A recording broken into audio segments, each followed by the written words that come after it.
Tahun pengasingan yang ke-12 sudah hampir berakhir. Pandawa berunding mencari cara untuk melewatkan tahun ke-13 tanpa dikenali siapapun. Ketika itu datanglah seorang Brahmana meminta bantuan mereka untuk menangkap seekor menjangan yang melarikan pedubaannya. Demikianlah kisahnya. Seekor menjangan datang mendekati pedubaan milik sang Brahmana. Mungkin karena gatal atau mungkin karena kedinginan, ia menggosok-gosokkan badannya pada pedubaan itu. Brahmana yang melihat itu segera menghalonya. Menjangan itu terlonjak kaget lalu berlari menjauh. Pedubaan itu tersangkut pada tanduknya dan terbawa lari. Wahai Pandawa, menjangan itu membawa lari pedubaanku. Tolonglah aku tidak mampu mengejar menjangan itu, kata Brahmana itu kepada Yudhistira. Pandawa kemudian memburu menjangan itu beramai-ramai dan mengepungnya dari berbagai arah, tetapi rupanya itu bukan sembarang menjangan.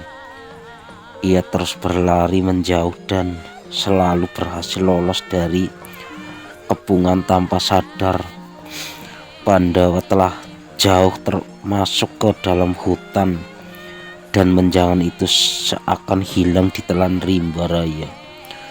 Pandawa yang lelah menghentikan pengejaran dan beristirahat di bawah sebatang pohon beringin hutan yang rindang. Nakula mengeluh, alangkah merosotnya kekuatan kita sekarang menolong seorang Brahmana dalam kesulitan. Sekecil ini saja kita tak bisa, bagaimana dengan kesulitan yang lebih besar? Engkau benar. Ketika Drupadi dipermalukan di depan orang banyak, seharusnya kita bunuh saja manusia-manusia kurang ajar itu.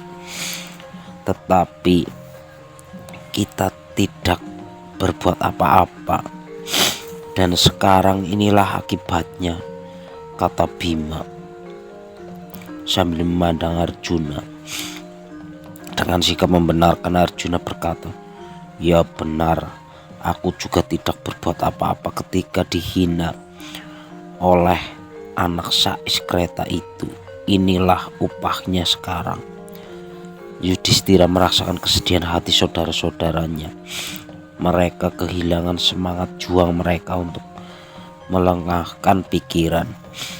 Ia berkata kepada Nakula, adikku, panjatlah pohon itu, lihatlah baik-baik, barangkali di dekat sini ada sungai atau telaga.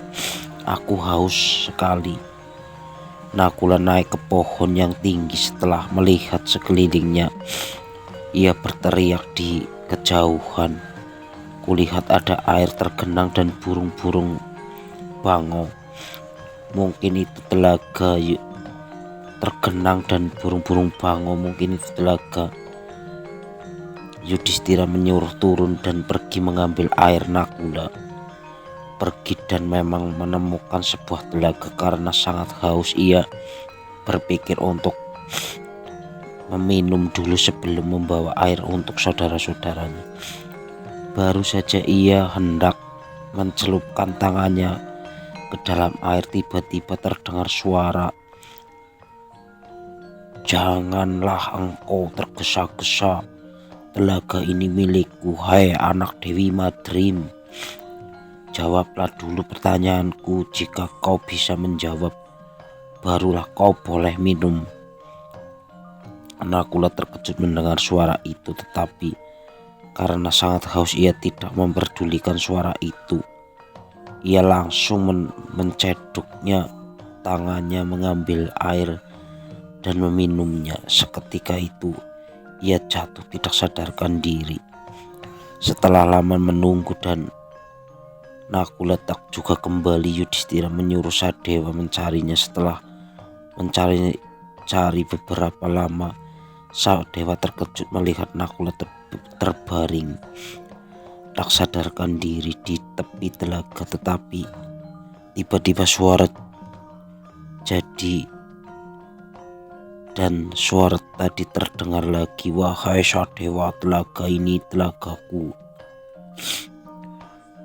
Jawab dulu pertanyaanku, baru engkau boleh menghilangkan dahagamu. Sadewa tidak peduli. Ia menciduknya. Tangannya mengambil air yang jernih segar. Begitu minum seteguk, ia jatuh tersungkur tak sadarkan diri.